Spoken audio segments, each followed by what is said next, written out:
Zavist je retko kada otvorena i očigledna.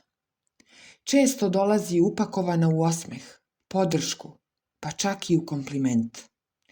Ipak, i tada postoji nešto u ponašanju osobe koja ti zavidi što ne možeš da ne primetiš.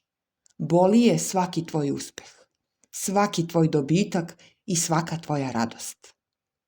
Ako si ikad osjetio da neko ne podnosi to što je tebi dobro, a ne znaš da li možda umišljaš, obrati pažnju na sljedeće znake.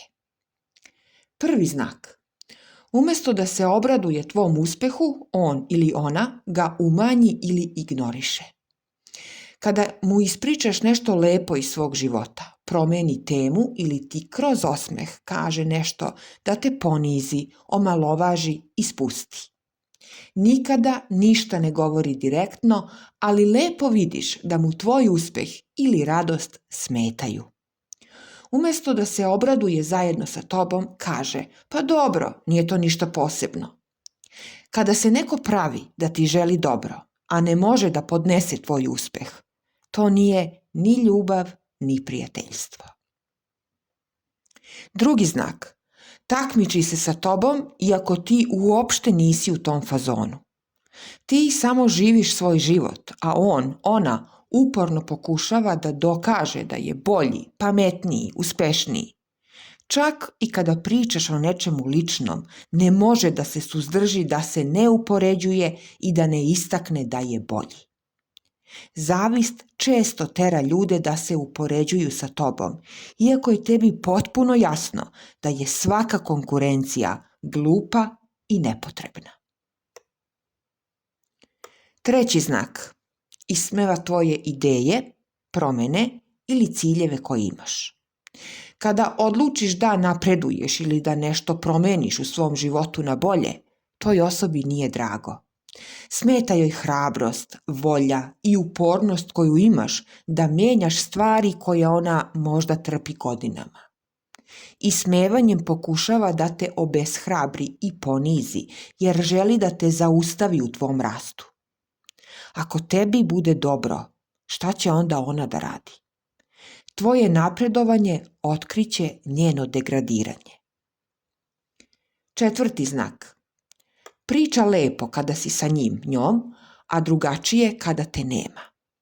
On je prvi koji će ti u lice reći bravo, tapšat će te po ramenu i smeškat će se i također će prvi tebi iza leđa obezvrediti, umanjiti ili čak prisvojiti svaki tvoj uspeh.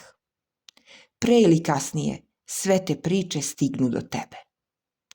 Treba da znaš da to nije slučajnost.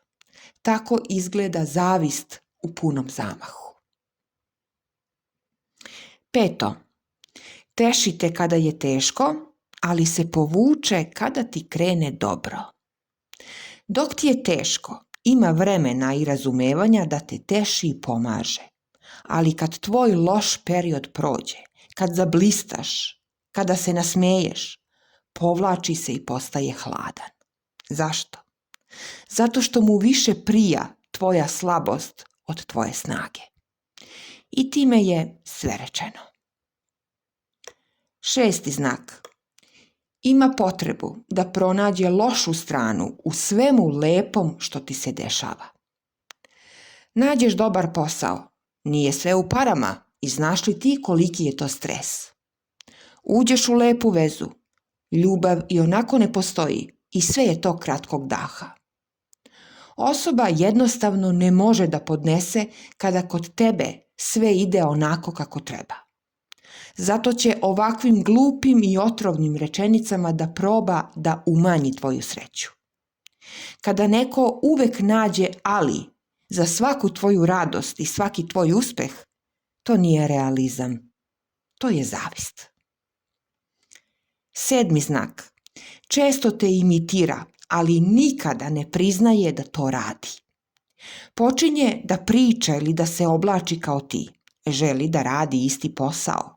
Može čak da pronađe i devojku, dečka koji liči na tvog partnera. I umjesto da kaže, video sam to kod tebe, svidelo mi se, on se pravi kao da je sve to njegovo, autentično.